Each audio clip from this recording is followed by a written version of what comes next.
말씀은 로마서 7장 1절로 6절입니다. 로마서 7장 1절로 6절 교독해서 함께 읽도록 하겠습니다. 형제들아, 내가 법 아는 자들에게 말하노니 너희는 그 법이 사람이 살 동안만 그를 주관하는 줄 알지 못하느냐.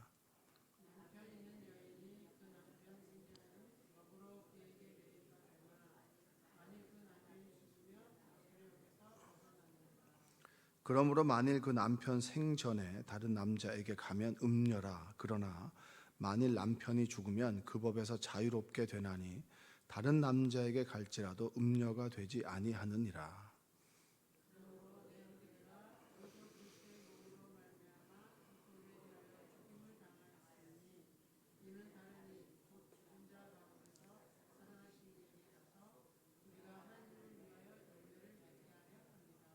우리가 육신에 있을 때에는 율법으로 말미암는 죄의 정욕이 우리 지체 중에 역사하여 우리로 사망을 위하여 열매를 맺게 하였더니 이제는 우리가 얽매였던 것에 대하여 죽었으므로 율법에서 벗어났으니 이러므로 우리가 영의 새로운 것으로 섬길 것이요 율법 조문에 묵은 것으로 아니할지니라. 아멘. 오늘도 하나님의 은혜가 여러분의 삶 가운데 함께 하시기를 주님의 이름으로 축복합니다. 유튜브로 설교를 많이 여러분 들으시죠, 그렇죠? 그러니까 유튜브로 설교를 듣다 보면 꽂히는 설교가 있습니다. 꽂히는 설교가 있는데 그 대부분 꽂히는 설교들은 좀 강합니다. 강하고 이제 극단적인 거죠. 그래서 예전에 교회에 있을 때는 꼭 제가 설교를 마치면 장로님이 그런 얘기를 했어요. 저한테 목사님은 왜 그 은혜의 복음이 없다고 저한테 그런 얘기를 했어요. 그럼 굉장히 목사가 시험에 듭니다. 장로님이 유튜브 설교를 좀 듣고 이제 은혜의 복음 얘기하면서 율법은 필요 없다는 거죠. 그러니까 반율법주의로 가니까, 그러니까 여러분 이렇게 사랑하십시오, 여러분 이렇게 하십시오라고 하는 것 자체가 율법적으로 들리는 모양이에요. 그래서 제가 그분이 하는 설교를 들어봤는데 이제 은혜에 대한 부분들을 강조하는 거예요. 은혜를 강조하다 보니까 율법은 필요 없는 게 되는 거예요. 그러니까 그 설교의 은혜를 받고 이제 교회 와서 설교를 들으니 이제 제가 하는 설교는 율법적인 설교가 되는 거예요. 그래서 은혜의 복음이 없다고 저한테 맨날 마침 은혜의 복음이 없다고. 그런데 그 입을 좀 다무십시오라고 얘기하는데 내가 참 그 얘기는 못하고 그냥 듣고만 있었거든요. 그래서 그것이 저에게 고민이 됐습니다. 그래서 은혜와 율법, 굉장히 여러분들도 고민이 많이 될 거예요. 고민이 될 건 없어요. 여러분들은 그냥 그거려니 하고 들으실 텐데 유튜브로 설교를 들으실 때는 좀 가려서 들을 필요는 있는 것 같아요. 이것이 좋다 그래가지고 어느 교회에서는 목사님이 돌아가셨어요. 돌아가셨는데 생전에 있었던 그 영상 설교를 계속 반복해서 듣는 설교도 있단 말이에요. 그분들은 그 설교가 아니면 이게 뭐가 차지 않는 거예요. 왜냐하면 이게 극단으로 가거든요. 극단으로. 그래서 그 설교가 아니면 내가 은혜를 받지 못하니 그 설교를 생전에 있던 설교를 계속 듣는 거예요. 그런 교회도 있습니다. 여러분, 우리 교회에서 설교를 듣고 다른 교회 설교를 들어도 은혜가 되는 게 가장 좋은 신앙생활입니다.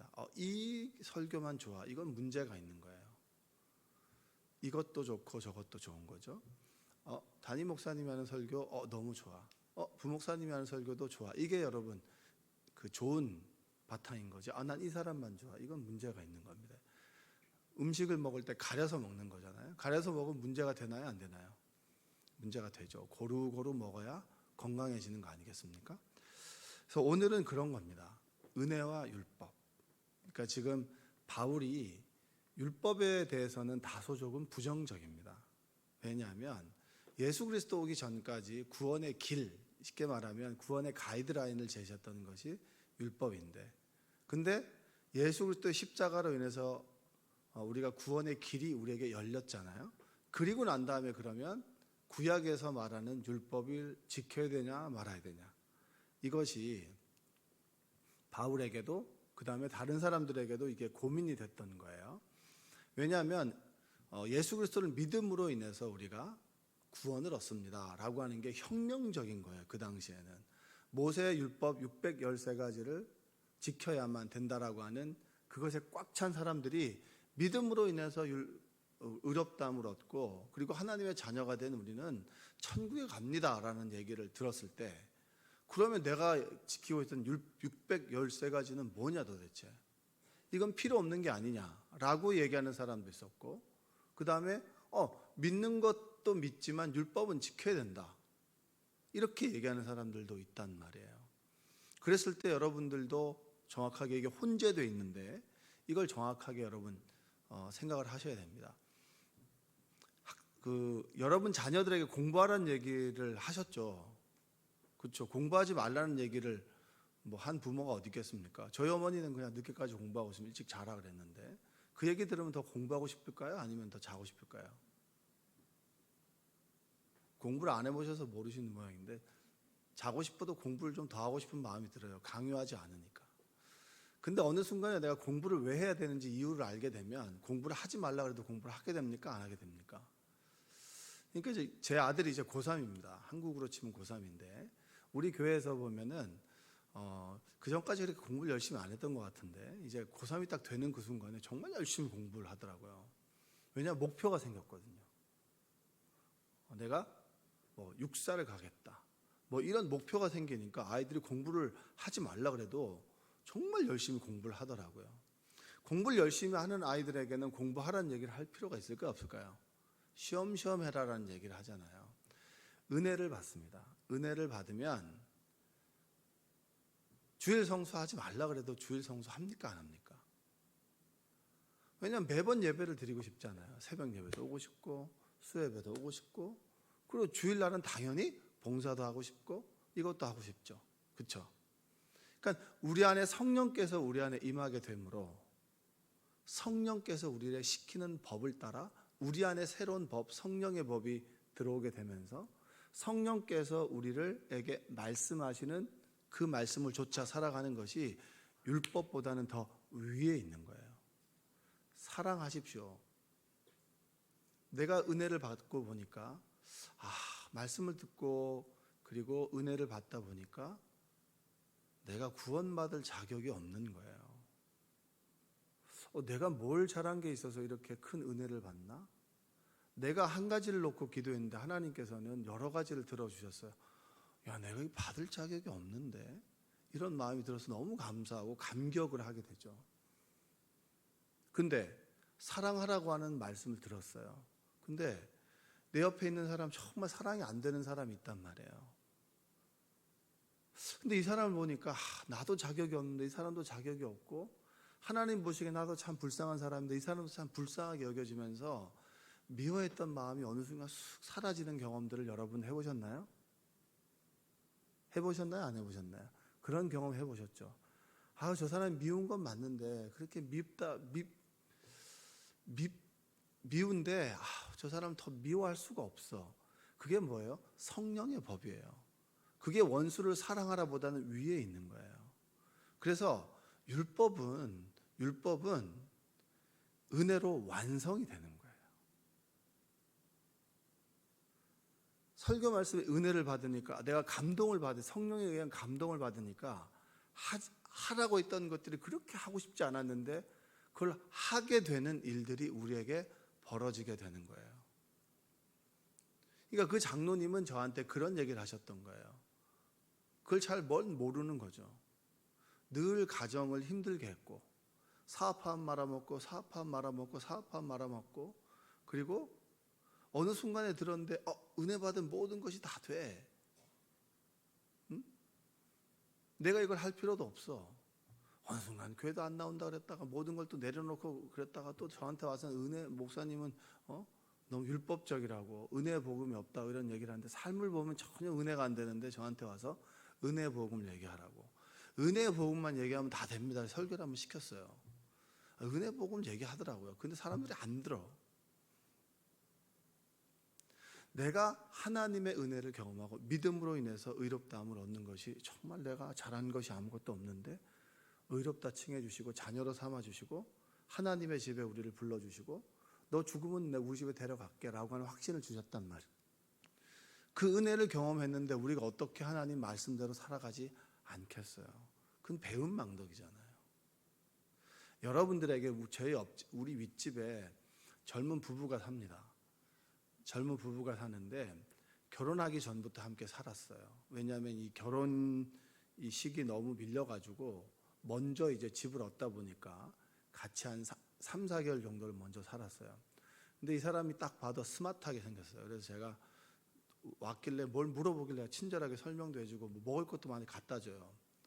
뭐 김도 갖다 주고 뭐 우리께 먹을 게 있으면 좀 갖다 줬거든요. 어느 날은 제가 부추 조림을 했다고 요만큼을 가져왔어요. 이만큼을. 우리는 주면 이만큼을 주는데 이만큼 이게 스케일 이 정도밖에 안 되는 거죠. 근데 되게 맛있더라고요. 되게 맛있다 그랬더니 또 가져오더라고요. 주고받고 하는 거죠. 근데 제가 예수님을 믿고 보니까 그냥 이웃과 잘 지내는 것이 하나님 기뻐하실 것 같은 거예요. 그래서 제가 그냥 뭐 있으면 뭐 갖다 줘요. 막 갖다 주고 결혼식 한다 그래서 부조도 했거든요. 깜짝 놀라더라고요. 저한테 청첩장을 주길래 제가 이제 모바일로 부조를 보냈는데 그 축의금을 보냈는데 그러니까 예전에는 이웃을 사랑하십시오라고 해서 기꺼이 했다면 지금은 뭐냐면 내가 은혜를 받고 보니까 하나님 기뻐하시는 일이 무엇인지를 찾아서 하는 거죠. 애들이 찾아서 공부하는 것처럼. 그래서 그 설명을 뭘 해주고 있자면 이 결혼에 비유해서 율법에 대한 설명을 해주고 있는 거예요. 성령이 생명이고 율법은 낡은 법입니다. 결혼하기 전에는 결혼하고 난 다음에는 제 아내가 남편의 법을 따라야 됩니다. 그러나 남편이 죽으면 부인은 자유롭게 다른 사람 결혼을 할 수 있어요, 없어요? 있죠. 왜냐하면 남편이 죽었으니까 그 법은 이제 더 이상 소용이 없습니다. 예수님께서 십자가에 죽을 때 우리는 죄에서도 죽었고 율법에 대해서도 죽었습니다. 생명의 법이 우리를 지배하고 있습니다. 그러니 율법과 죄에 대해서는 자유롭습니다. 그런데 성령대로 살아가는 그 말씀과 그 법이 율법보다는 더 위에 있습니다. 주일을 성수하는 것이 당연한 거였다면 새벽에도 예배드리고 싶고 수요예배도 예배드리고 싶고 예배가 없는 그날에도 유튜브를 통해서 내가 예배를 드리고 싶습니다. 이 삶이 성령의 법이라면 율법은 주일 성수를 그저 그닥그닥 하는 거예요. 그냥 하라 그러니까 하는 거죠. 근데 주일 성수 안에 있는 그 구원의 기쁨도 없고 그냥 주일을 성수해야 된다라고 해야 된다라고 하는 그 율법만이 존재하는 거 그거 죽었습니다. 성령의 법은 우리를 주일 성수 속에 있는 그 예배의 기쁨을 회복하게 합니다. 이게 바로 오늘 1절과 6절입니다. 한번 읽어볼까요? 1절 한번 볼게요. 1절 형제들아 내가 법 아는 자들에게 말하노니 너희는 그 법이 사람이 살 동안만 그를 주관하는 줄 알지 못하느냐. 사람은 살아있을 동안만 그 법이 있죠. 여러분 우리 이번에 최근에 이제 그 이선균 그 자살했잖아요. 너무 마음이 아팠어요. 그렇죠? 정확하게 그분이 마약을 무성한 소문만 있었지 검사해 보니까 이게 마약 성분도 검출되지 않았고 주변에 제보하는 사람들은 맞고 협박은 받고 계속 포토라인에 세우니까 얼마나 이 사람이 위험에 처했겠어요. 결국은 자살했잖아요. 어떻게 됐죠? 종결됐어요. 사람이 살아있을 때는 그 법이 그 사람에게 유효하지만 죽으면 필요 없는 거예요. 2절 볼까요? 남편이 있는 여인이 그 남편 생전에는 법으로 그에게 매인 바 되나 만일 그 남편이 죽으면 남편의 법에서 벗어나느니라. 3절 그러므로